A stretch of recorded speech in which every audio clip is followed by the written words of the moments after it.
Swatantrya Veer Savarkar is currently running in the theatres. The film features Randeep Hooda in the titular role and also marks his directorial debut.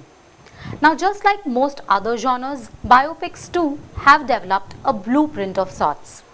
With a near 3-hour-long runtime, Randeep Hooda, in and as Swatantrya Veer Savarkar, manages to effectively lead as the face of the film while attempting to adhere to this very blueprint.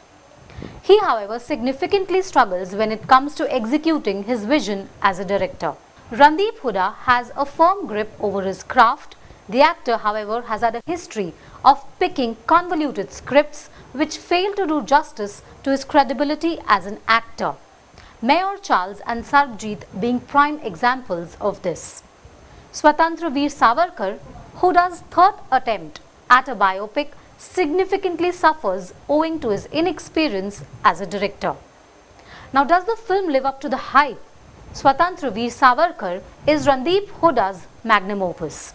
However, taking over the reins as a director for the first time has done a great disservice to the actor's vision for the same. The film delivers on the claim of tracing Hindu nationalist Vinayak Damodar Savarkar's life in its entirety, sometimes almost too intricately.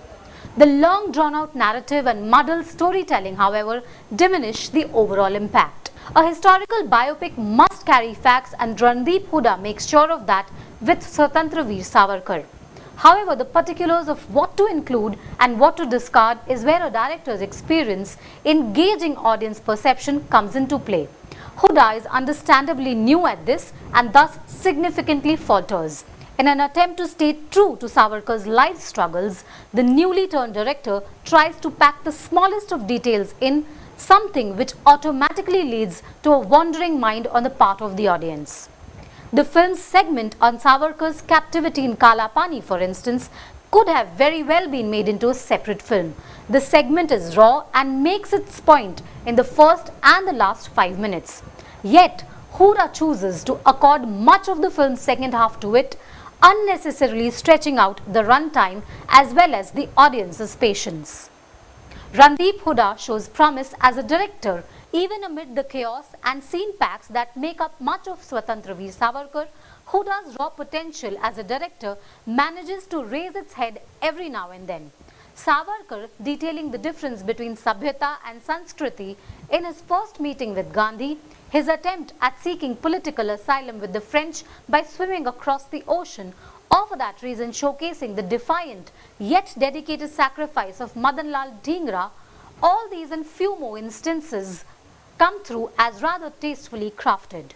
The biggest mistake on Hooda's part then is not a lack of talent but taking up too much too soon in his directorial journey. The peace versus arms debate makes for a massive undercurrent in the film.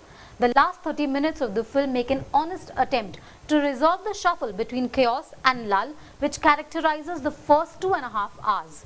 Crisp cuts interlaced with archival footage effectively explain the tussle between Gandhi's non-violence, Jinnah's quest for Pakistan, Nehru's pacifism and Savarkar's vision of an Akhand Bharat. In the struggle for India's independence, very little effort, no matter on which end of the spectrum, has had a butterfly effect in the final result. The final segment of the film reminds viewers of how an Ahimsak Gandhi was assassinated at gunpoint while the always armed Savarkar breathed his last at the end of a relay fast. Perhaps the film's biggest point stands captured in one of Savarkar's exchanges with his Kalapani jailer David Barry. One man's terrorist is another man's revolutionary. Now, is this film worth your time? Narrative building and social messaging are important, but in the world of cinema, the final packaging, more often than not, can prove to be the deal breaker. Swatantrya Veer Savarkar is a sad specimen of this. Though the film takes an appreciable deep dive into India's political history between the 1900s and the 1960s, besides tracing Savarkar's life, the 3-hour-long runtime is tedious and simply not worth sitting through. Randeep Hooda proves his mettle as a bona fide biopic veteran. The film also carries a strong glimpse of the actor's raw potential as a director. Swatantrya Veer Savarkar, however, draws on for way too long with no big cinematic payoff at the end.